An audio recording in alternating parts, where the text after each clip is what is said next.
Latinx make up the largest ethnic population in New York City under the age of 18. Right. 33% of those Latinos live in Queens, your birthplace. 30% of those Latinos live in the Bronx. Where I'm living now, in your birthplace. Right, my birthplace. And if you know, you know. In the 6th borough of New York, I'm talking about Uptown, Latinx have been moving and shaking since the time before time. And of course, we're talking about Washington Heights. And our next guests bring that Dominican Uptown sensibility to their new show, Bago Briefs. Take a look. My name is Juan Bago, and I had a mission to get people in my community to try new things. ¿Qué pasa con yoga? No me pregunte nada de eso, que me estoy desayunando. With advice from my friends, interesting concepts, I know, right? Doing experiments, and talking to anyone I could, I got some crazy results. Why did they pick you for this assignment? Give me the mic and let me report this. Let me show you with my Bago Briefs.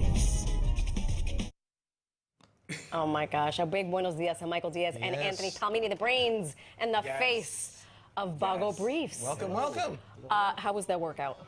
Oh, that was great. I have to get the book. I had to use my phone as a Yeah. weight. No, that worked. Yeah. I stood next to him because I felt more relative. Oh, yeah. Yeah, You know, right. So earlier in the morning, when we had our production meeting, I said, you know, Michael's original moniker when I met him was Juan Bago. He said, Bago, what's Bago? I said, you're Bago. So tell us, our gringo, who's getting married to una boricua, by the way. So he's Latinx adjacent. Yes. So Bago. Bago, which actually is spelled with a V, not a B. It's Bago. Right, but that shows my Spanish, right? It's lazy. Oh, So you just John call me Bago? Lazy. Yes. Well, I am poco Bago. You're not Maybe Bago. mucho Bago sometimes. You're not Bago at all. You're not Bago at all. First of all, congratulations. Yes. Thank you. I know you both have been hustling and grinding. Earlier in the break, they were talking about you met at a shooting contest. I thought it was basketball. It was filmmaking. Yes.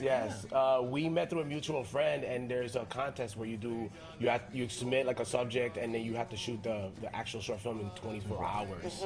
So we got to hang out for 24 hours, and you know how it is, no sleep. You got to put this project together, and I'm like, yo, this is a good dude. This is a good dude. We just knew right away. Yeah. So where did the name come in, and then how did you tie that into the series that you started? Well, back in 2005, I did a feature called The Story of Juan Bago in Washington Heights, and after all the times of networking, people were like, oh, so what do? I'm like, I'm Juan Bago, I'm the lead. It stuck on me, and so people were saying, you're like the hardest working Bago. Yeah, the hardest working lazy guy, right? And so I just kept the name, and it's been with me since 15, 20 years almost. So Anthony, we affectionately refer to you as the brains attached to this project. Talk to us about how you took his vision, or was it your vision? No, it was definitely his vision. And it's funny because we've now been working together for like about 12 years, 11 years. Wow. So ever since that day in that The shooting 24 hours, contest. the shooting contest, before we were shooting basketballs, Yes, we were. it was easy to write with him because we both had like the same ideas, the same style. So when he had that idea, I knew right away like what I can add or what we can come together. And then in this version, we were just like, okay, we're going to do Man on the Street. We're going to do sketches if we can, or something to just add more flavor to it, so that way it's like a full show. Yeah. And you really tie in the community, and that's the amazing thing. And this is quite a community. I've been there a few times, and it's such a textured, layered community with all different types of characters and people. But what was one of the toughest or more awkward topics you chose? If you had to say the one in particular that was, wow, this was tough. We, at first, when we were trying to get the topics, we were like, yoga's going to be too easy. That's easy. Like, that's going to be the easiest Everybody knows one. yoga. I'll just do one little thing. And yoga was actually the most difficult one. Let me walk this back for a second. So when you pick a topic, your idea is roll up on some unsuspecting people and just shove a microphone in their face, or much, yeah. guerrilla Well, what style. we did was we picked the topics, we did some research, we wanted to see what some similarities of things that could probably get them to be open to it.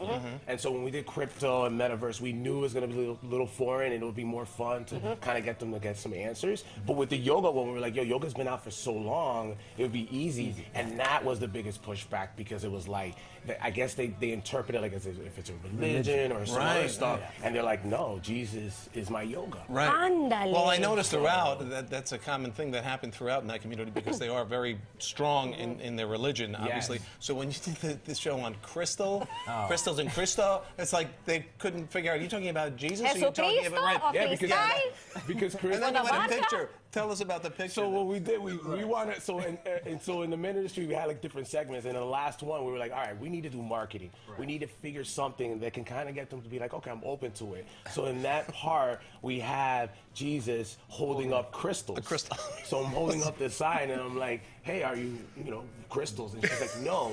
Cristo, and I'm like, no, Crystal, and she's like, no, that lady was No not way. backing down. She was No. not, and that's great. Yeah. They are like awesome. Like they were like, no. Yeah. You got to go to the community. It's very humbling. It's entertaining. It's Yeah. informative. We, Mike and I have known each other not as long as you two, but we have been getting the Latino hustle on for since the time before time. We always love highlighting Latinos who are putting their footprints on what is rightfully ours. Why is it important to do this show now?